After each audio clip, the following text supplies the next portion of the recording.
How's it going, guys and geeks? Welcome back to the Geekritique show. We're your hosts. I'm Jen. I'm Dakota. And we're going to do a Doctor Who Spyfall review. So it's the two-parter episode. 2 episodes, 1 story. Pretty exciting stuff. We have lots to say. Yeah, we watched it twice. Well, we'll get into it. Yeah, there's a lot to get through. There's so many plot threads that I feel like are satisfying, but aren't satisfied. Like, they're cool in and of their own right, but they're never... There's a lot of story elements that are just forgotten halfway through the episode or into the second episode. I feel like they kind of took something that could have been stretched out throughout the season and made it in a 2-parter.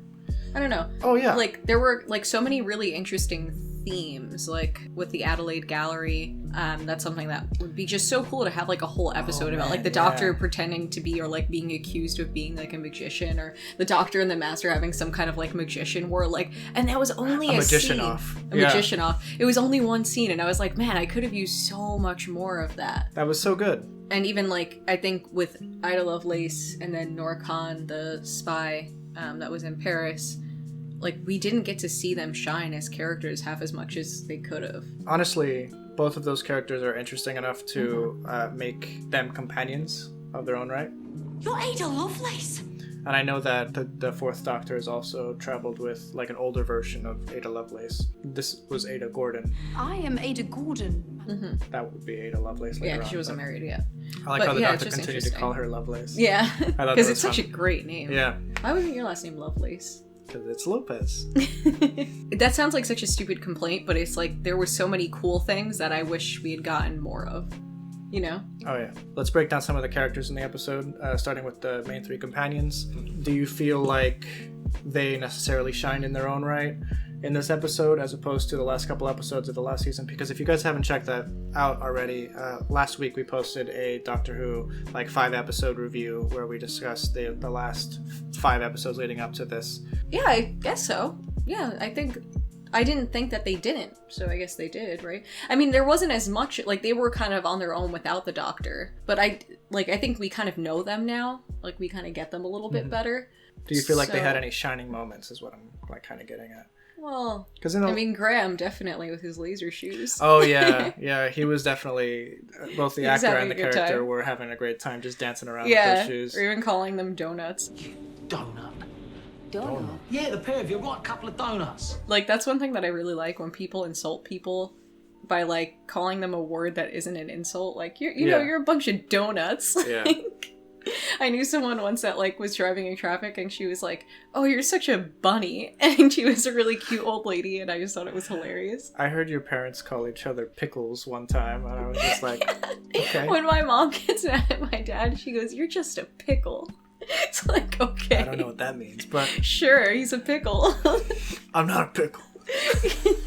I think Doctor Who has become, at this point, so flippant with its own, like, canonicity and, like, overwriting itself, and, you know, every new regeneration of the Doctor is, like, the big new thing, and there's kind of, like, their own story that they want to tell, their own arc for every season and every Doctor. Like with the 12th Doctor, it was a big mystery about, like, why this face, remember? Yeah. Like, and it was like a long prolonged thing, and it was kind of explained, but it wasn't, like, super... Yeah, I mean, I don't really... Yeah, it wasn't something that's, like, really burnt in your memory, you know, per se. So we're starting to see a little bit more of the 13th Doctor's story arc play out. With the first season, it was pretty story arc less, if that makes... Like, there was a story arc, but it was more contained within the characters and some of the villains that were recurring from, like, the first episode up to the last. One question I have to ask is, who is the Timeless Child? I don't know. Those blanket things in Ghost Monument, the second episode of the 12th season, what are they called? Remnants? I liked that episode, actually. Yes. I remember liking that. They were the first to reference the Timeless Child, you know, in their, like, ghastly little voice. We see deeper though, further back, the Timeless Child. What did you just say? And the Doctor's like, get out of my head. And then they were just like, oof. But the Master brings up the timeless child in this episode. Whole existence of our species built on the lie of the timeless child. For what purpose, we don't really know yet. The Doctor won't let him finish speaking for some reason.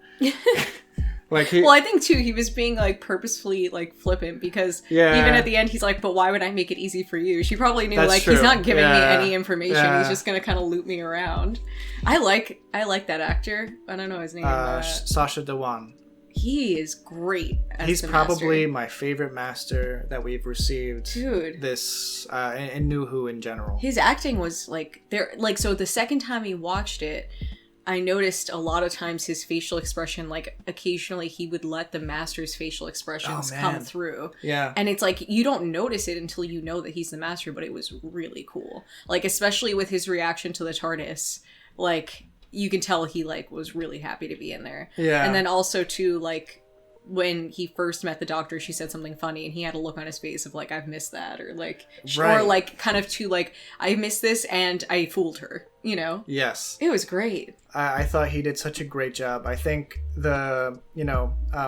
putting him in this episode and letting the story tell you who the character is and not spoiling it before in the previews like they did with John Sims' Master like 2 seasons ago. But anyway, yeah, I like Sacha Dhawan's Master is probably easily my favorite of the Masters that we've gotten in New Who, which is Derek Jacobi, John Sim, and Michelle Gomez. I think that his was just like perfect. I think he nailed the character. He understood who he was. He wasn't so campy that it like, you know, kind of broke the show a little bit. Yeah. But like also just wanting to have a good time. He was there for the chaotic good times, you know? Yeah. And I just definitely chaotic. Like you just felt it. As soon as you realized he was the Master, you were like, yeah, I dig this. Like, this is sick. Like there were a few plot holes when it came to the Master. I don't know if you noticed them. In the second episode the Doctor and Ada Lovelace are under the floorboards, Sacha Dhawan's Master walks into the room, doesn't say a thing. By the way, he didn't say anything when they showed up originally in Paris either. He didn't say anything when he entered the room. He didn't say to fire at the floorboards. All he went is like he hit the floor and the soldiers knew to fire. Then he walked up to Noor and left. He didn't say a single thing. But then when Ada Lovelace and the Doctor get out of the floorboards, she goes, "That soldier's voice. He was in the Adelaide Gallery. How can he be here?" And then and it's like he never spoke in that spoke. Scene. So I think he probably had something to say and they must have cut it out, but then not fixed that line, which is like just like sloppy. Like that was just some sloppiness. Unless that was cut out of the American version for whatever airing reason that they couldn't put that on the air. Yeah, if he says something in your guys' scene, let us know because we did watch it. We watched it 3 times because the first time we watched it, Dakota was like, I don't think he said anything. And I was like, no, I thought he said something. And the second time we watched it through and we were waiting and he didn't say anything. And we even went back just to make sure and he didn't say anything. Yeah, I looked at it through like the Amazon Video link as well. And it wasn't in there either. So I don't know. It was just an easy thing that they could have fixed, but they didn't. Or I don't know. Maybe that was part of the script or that was part of the filming, and for whatever reason the line didn't work in the episode. But then they cause an actual plot hole. Yeah, which I think that like it's something that could have easily been rectified because they could have just had him say like fire or something, and then that would have not made sense. You know. Yeah, absolutely. So Jen, what do you think about the Kasaavin, which are the like light creatures that came out of nowhere? It took the Doctor a long time to figure out where they came from, and we still what's their plan? I don't even know. I don't think we ever get like an answer on that. I think they had planted spies there throughout time, right? They were already there, and the Master found out about them and convinced them that it was time to kill. And I think, but then I don't know what that has to do with like the guy who is like not Steve Jobs. What his purpose was? Yeah, because they started changing his DNA, and they started changing the DNA specifically of spies, right? But like the Master never tells the Doctor how and why he convinced them to do that. So I don't know. All right, and so why are they even like? Why do they care about Earth? Like, let's break this down because it was about like storage and data. Yeah, so I think they were trying to enter this universe. They were clearly from another universe. Remember, the Doctor cross-referenced their languages with like 90 billion or something languages. She's like, impossible. Which that too is annoying because it's like the Doctor said several times, like, things saying like, I'm doing everything in the known universe. And it's like, well, obviously then they're outside of the known universe. Like, it's not that hard. I don't know, but maybe, like, since there has never been anything about, like, parallel universes or anything, it's supposed to be, like, this is brand spanking new concept. No, the Doctor Who has, like, gone into parallel universes. It's gone into, like, past this universe or past this galaxy. So then, yeah, then there's no reason why. Like, I don't know. It's ridiculous. They've gone to the edge of the universe. They've gone to the beginning of the universe. They've gone to they've gone to, like, negative universes. Doctor Who has done it all. There's no reason for the Doctor not to have instantly come up with, you know what? Never saw these guys before. They must be from another universe. Yeah, you like know after you can't understand these guys. Or even not like just I've never seen them. They must be from another universe. But even like I've like cross-referenced all of the known languages in this universe, and theirs isn't on it. So like obviously the like a viable option, not maybe the only option. Maybe there's some other explanation, but like a very very viable option would be that they're from another universe. And I just literally the first time she said it, I thought that, and then several times she says stuff like with the word universe in it, and I'm like. Yeah, and then they actually say, like, what do you want? This hood? This country? And then they go, universe. And it's just like, dum, okay. dum, dum. Yes, so clearly they've planted themselves all over the universe. I think that's made pretty clear, and across time as well. I think that's also how they're able to get into the TARDIS, because they're extra universal beings, basically, which basically means, I guess in this story, that they have the ability to phase through relative dimensions. I guess that's kind of a cool trait. Yeah, that is. I thought... And I liked seeing the Doctor's reaction when they, like, were coming through, because it's like, that doesn't happen. Like, what the heck? It's kind of nice when even the Doctor gets, like, surprised by something, you know? With the first episode, I was kind of convinced that they were really good villains, or really good monsters. I think creatively, I think they were really well done. I didn't like that their heads kind of resembled starfish. That's my only issue. It was like kind of pointy. The way I saw it was like that they were wearing like a fat brimmed hat. Because they had like normal like human faces, long cone heads, but like a brim around this. Okay, yeah. That's how I pictured them. Like a bunch of like radiating cowboys. Yes, exactly. But like with like long, like fat hats just curled in so that there's a lot of girth right like around there. Anyway, I thought that they were really cool, and I thought they were handled really well in the first episode. Just enough mystery to like keep you going, not have to worry and think about like every single plot thread that's happening, because you're just worried about, you know, getting away from these guys that you can't seem to get away from. Yeah. So I thought that was cool. But the second episode added more to the mystery and answered less. We understand that they're trying to take this universe. Were they doing it maliciously? We don't know exactly. Was that part of the Master's plan to like turn them against humans? I think so. Yeah? Yeah, he said that. They don't have my vision, you know. And what vision is that? Maximum carnage. Like, I think it was just kind of his goal to like get the Doctor's attention by like causing chaos on Earth again. You're right, he did say that's what that. he he likes doing that. He loves it. I think it was the Master's plan through Barton to use their devices, the cell phones that everyone's so attached to, or the, you know, literally everything that they were attached to. It could have been like a desktop mouse. Basically, that would rewrite their DNA for over a certain amount of period, and then they could maybe, I guess, possess those bodies that were properly balanced that way, I guess.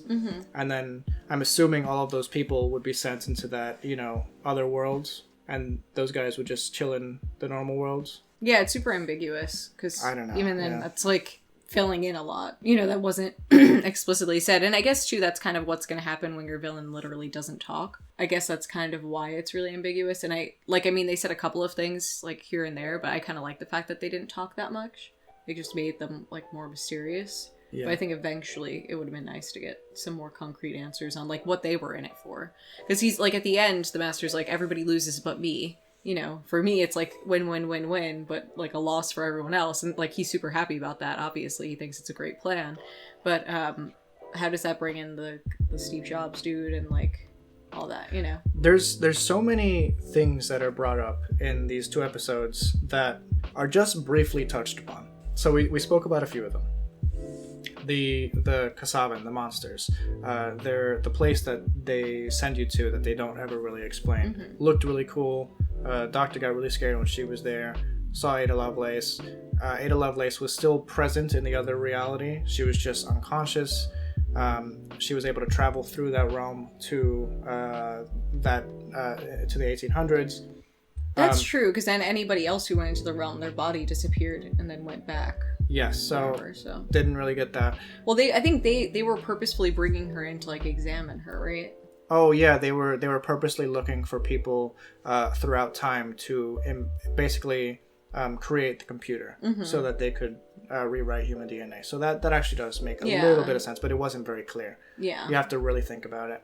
Another thing, like, why did the car start attacking those people, or like the spies? Yeah, that's true. We never found the that MI6 out. guys. Why did O attack C? I noticed though when C was shot, right before then they asked him who's in league with Barton or whatever, and then as he got shot, he's just like, yeah, which is funny. So yes, I like the whole O joke. Yeah, it kept going. It was the joke that kept on going. It was. The first episode, it was the doctor said, "Oh," and he goes, That's my name, and that is why I chose it. And in the second episode, he goes, "Oh, That's your name. Don't wear it out." I love the balance of that. Yeah, that was really cute. Jodie Whittaker did a fantastic job, at least for the start of this season. I think she did. She's really great. Getting into the role. And I think her chemistry with, not chemistry like in a like lovey-dovey way, but just like as like frenemies way with the Master was really, really good. Like they just worked well together. It didn't seem like weird. Like they seemed to genuinely have that like dynamic of like these are two people that knew each other for a very long time. You didn't have to like kind of force that, you know? Yeah. So there were some jokes at the Doctor's expense in terms of her gender in this two-parter. The first was in the first episode. I'm curious how you guys took the joke, because I saw very differing opinions online. Some people thought it was just a funny thing. Some people thought that was a purposeful attack at the fans that didn't like the idea that their Doctor was female. But when the Doctor said, "I've had an upgrade," and you know she's talking about like being a female now because the other guy confused her, which was an honest mistake. If all you knew about the Doctor, if was you that, looked at it, it was always a man. This guy's been a man for 12 times, and like now there's a female. So I'm curious what you thought. I didn't take that as like a huge dig. I mean, I thought that the leader of MI6 they kind of made a buffoon out of.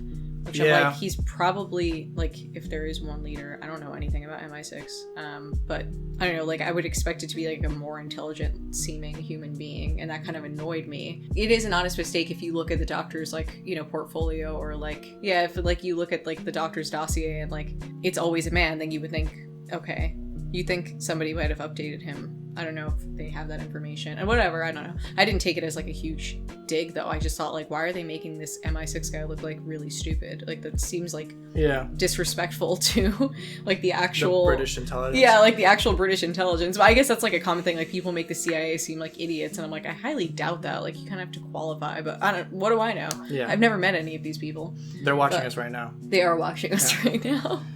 But I don't know. I thought that was dumb, and then like the part 2 where she like I liked the joke where she says like the magical man or whatever, and then it's like lady man every time. I thought that was funny. I thought that was fantastic because that was so Doctor. Apparating man, lady, apparating lady, every time. I think the whole thing in the Adelaide Gallery was so well done. Cool. It was so perfectly Doctor Who. You know, it could have been lines that the Fourth Doctor said. It could have been lines that Matt Smith said. And it kind of bridged New Who and Classic Who, because it had a classic feel, because it was, a Victorian piece. And, even Classic Who was very good at getting Victorian pieces correct.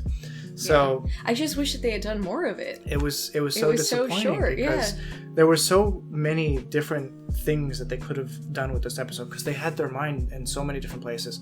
So they had it in spycraft, they had it in universal, extra universal aliens, they had it in, Victorian England, they had it in World War II, they had it in, they had a master story, they had a, like AI. It was so much going on. There's a lot. I don't even understand what was happening with the dancing woman statue. I understand that was kind of like a teleporter thing or like a beacon for those Kasaavins, but there was so much going on that I can't, like, with a good clear conscience, say that this is a good episode of Doctor Who. You understand? Yeah, no, I do. I think too, like, I see the connection, like, where they were trying to go, like, the Adelaide Gallery was like the prerequisite, right, for like this even this like concept of like these like of spies having these crazy gadgets and gizmos. I see that connection, but it was like so good to pass up and not be its own episode. And then the other spy, the British one that was in Paris, Noor, like she hardly spoke. You know what I mean? And it's like, okay, so you're trying. Also, too, it's like, okay, let's take these two female historical figures that are strong female women, and then literally like have them hardly speak. You just have the Doctor introduce them, and they like don't really do anything. Like she hid the Doctor under some floorboards. Which, I'm not going to say that that's not a heroic act to do, especially in World War II times, like to hide people who are fugitives. That's true. Yeah, that's a big deal. That is a big deal. And you don't know them. No, but that's me. Like, I'm just saying, like, I think that character had more potential to do more, because then all the scenes with them helping the Doctor were kind of cut out, and it was just her, like, putting these signs in a plane, where, first of all, that really pissed me off, because it's like, why don't you just put on on all of the signs where you need him to go? Don't put his name, and then he has to go over to another thing, right? And then there's an arrow, and then he goes to another one, and then it says like 33C, row 33C, and then he goes to that one, and then you put the video in, and it's like, you're in a rush, hurry up, we don't have time for this. Like, well, then why did you... Why make separate... That literally made no sense. On rewatch, it makes even less sense, because like the first sign just says Ryan. How would he know to like if I were him, I would have been like pushing it, like trying to see like what was underneath. It's like a waste of time. It's a waste of time. Like, and I get it, it's like campy and cute for the thing, but it's like when you actually think about that concept, it makes no sense. Like, stop not making sense just for the sake of trying to be cute. Like that's annoying. Yeah. Or I did like in that scene, like while that was annoying, I did like the TV screen thing where she was talking to Graham. It was very reminiscent of Blink. Yeah. We're going to die! First of all, you're not gonna die. Second of all, don't talk back to the screens. Obviously, I'm a recording and I can't hear you. And they somehow made it where it was just as entertaining to watch. I mean, not as entertaining as Blink, but it didn't feel rehashed, if that makes sense. Yeah, it still felt fresh. Yeah. Like that part was cute. But yeah, do you get what I'm saying too with the other two like female women from history? Like, they were underused. Yeah, they were totally underused, and it's like, okay, like again, like at the end too, the whole thing was like fascism is over as long as there's people like you, and it's like there's so many different themes going on, and you just put Nazis into it just because you wanted that to be like interesting. If you really break it down and you think about what the episode's actually trying to tell you, it's basically all of Chibnall's greatest fears put into one episode. It's like the Russians are spying, and like you're putting all your information online. Your cars are automated.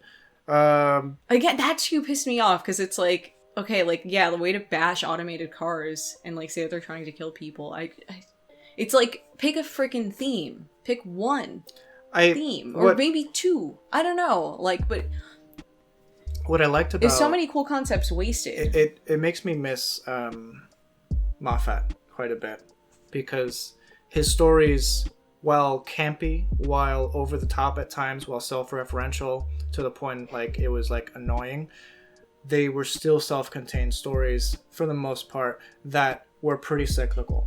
Like you understood where it began, where it ended, and everything in the middle, and it wasn't always in the same order. So I kind of missed that about Moffat. And when he did have episodes where he was, presenting a topic like Blink or Listen, There's the episode where aliens use Wi-Fi. And, you know, we're living in a Wi-Fi soup. It didn't make you not want to use Wi-Fi. It was like, at the end of the day, they fixed the problem. But with this, it's basically just telling you, because, you know, at the end of the day, there are mega companies out there, you know, Google, Facebook, where you're putting all your information. They know more about you than you do. And what if I wrote them like, hey, I'm trying to get to know myself. Can you just send in some general characteristics that you think describe me? Have someone look through my portfolio and just get back to me. Am I all right? But you understand what I'm saying? Like, yeah, with this episode, it was just like, these are the biggest fears of mankind right now, and they're all right here. Plane crashes. I guess they're trying to maybe sum up, like, okay, this is the face of 2020. Like, this is where we're at right now. We got Nazis back. We got this. We got that. Yeah, and it's like... And it's like, in your face. It's clearly very agenda-based. Look, if it was any one of those things, it wouldn't be blatant. But the fact that it's a number of things, that it just seems like, okay. It sounds like he did a Google search of, like, things people are afraid of. He doesn't like Tesla. All right, cool. He doesn't like Google. Makes sense. He doesn't like fascism. Okay. He doesn't like... Sorry, we're rambling at this point, but it's very clear that that's what he was going for with this episode. There were a lot of scenes that I really liked. I thought, again, going back to Jodie, I think she is really finding her footing with the Doctor. Her first season was not the strongest story-wise, but I think with her portrayal of the Doctor, it was pretty good. But scenes like the one that you mentioned earlier, where she's just like, the magical apparating man, I mean lady, or that's so perfect, Doctor Who. And then right before that, she goes, I am bound never to reveal my secrets. So perfect. And she nailed it. It's just like having fun in the moment. Like... The interactions with the Master at the end, with after she visits Gallifrey, and she's looking at the pre-recording of the Master, which that was a beautiful scene. When I said someone did that, obviously I meant I did. I thought that was really interesting, the way they did that, and the interaction with the Master. It's almost just like a brotherly love that they have between the two of each other, but like they also hate each other.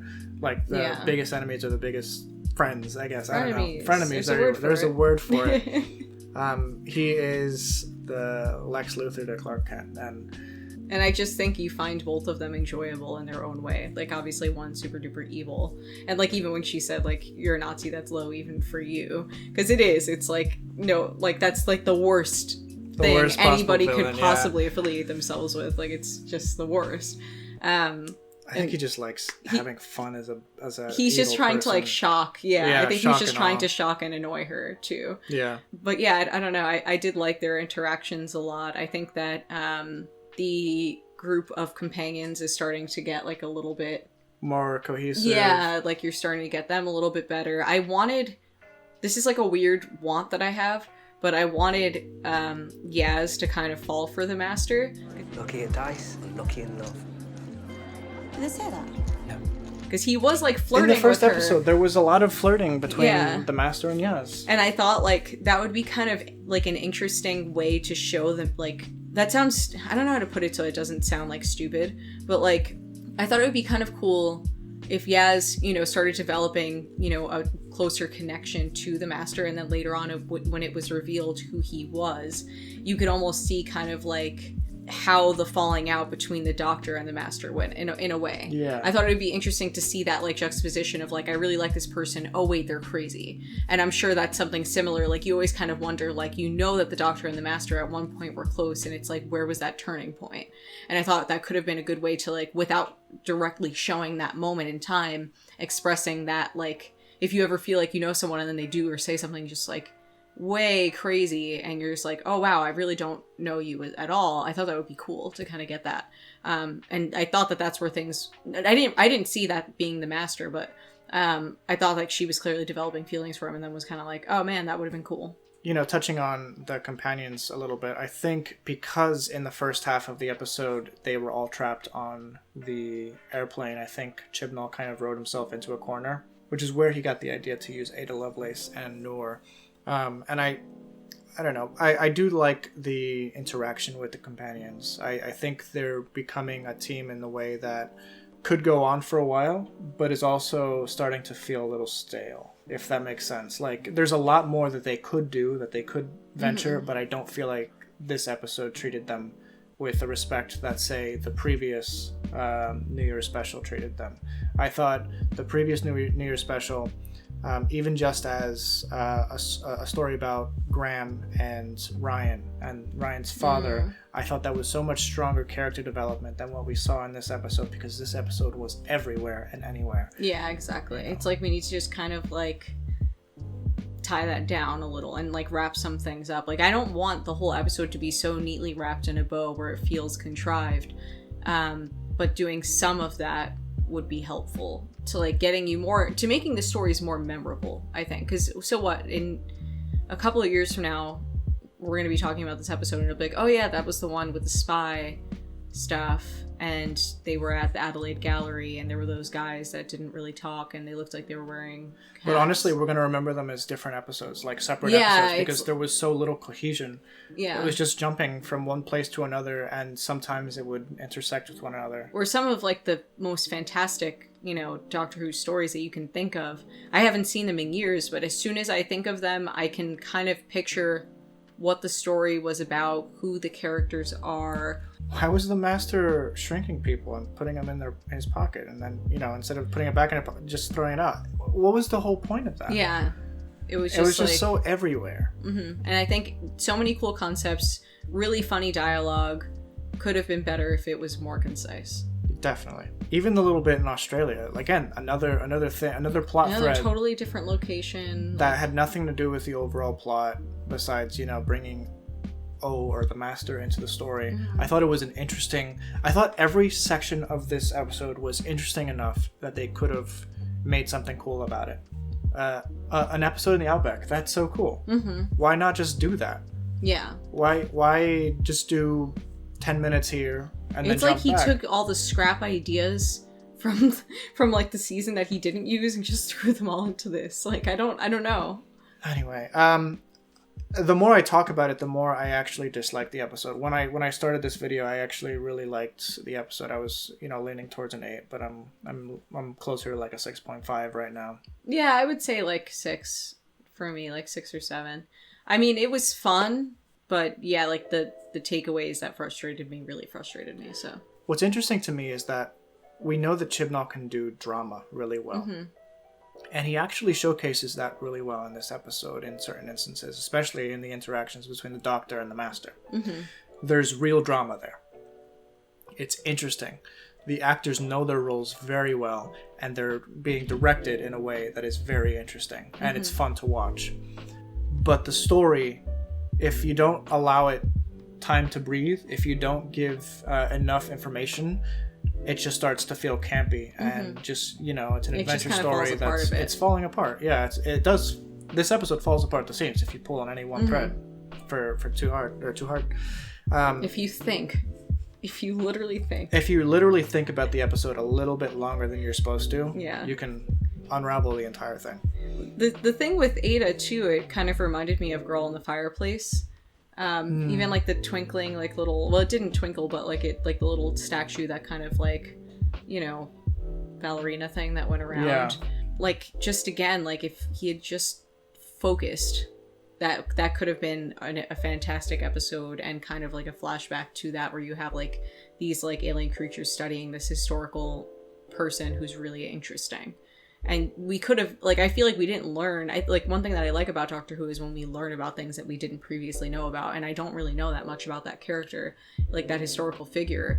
And I would have liked to have learned more about her through this. But I didn't, because, you know, we had another person and, like, you know, a bunch of different settings. It's a shame. I was actually really enjoying it. I even like tweeted right afterwards, like, I really like the second part of Spyfall. But then you think about it, and it's just like, wow, this is a real stinker. It's a real pickle. It's a pickle. Was it a pickle, guys? I want to know what your thoughts on Spyfall are. I know in the past when we've given like when we've thought too hard about Doctor Who, you'd get the inevitable comments, wow, you guys are picking it apart too hard, wow, you guys are being too harsh on it, it's just Doctor Who, it's for kids. But, you know, even shows with that mentality have to make a certain level of sense, a certain level of like inner consistency for it to be good content. And also just good storytelling, because at the end of the day, Doctor Who started off as being educational, which I love. I love when I learn things from Doctor Who. And then also, it's fantastic storytelling. It can be. It's a conduit that can be used for fantastic storytelling. So it's like, we're just criticizing a story that fits in a series of other stories and how it could have been better. If you wrote a short story and it was all over the place, I would say the same thing. Just because it's in a, you know, like sci-fi fantasy setting doesn't mean that it's completely illogical, especially when it's Earth-based. Right. Yeah. And especially when your audience aren't 5. I don't know. What are you guys' thoughts? I really want to hear what you guys thought about Spyfall. Was it a good start to the season? I actually think it was a good start to the season because I'm actually excited to see what's happening next. I want to see more of the Master. I want to see some of the other villains that are going to be coming in this coming season. I want to see what's up in Gallifrey. Yeah, well, we didn't even get to talk about Gallifrey. You want to talk about that for a little bit? It's burning. It's burning. I think that's all you gotta say. Anyway, guys, thank you so much for watching up until this point. If you want to check out some of the other videos that we did today, please be sure to like and subscribe for more, and you can check out some more videos right over here. Last thoughts, Jen? Let's get some more Doctor Who this Sunday. Yes. We'll see you guys in another Who review perhaps next week. Thank you, guys. Have a good one. Bye.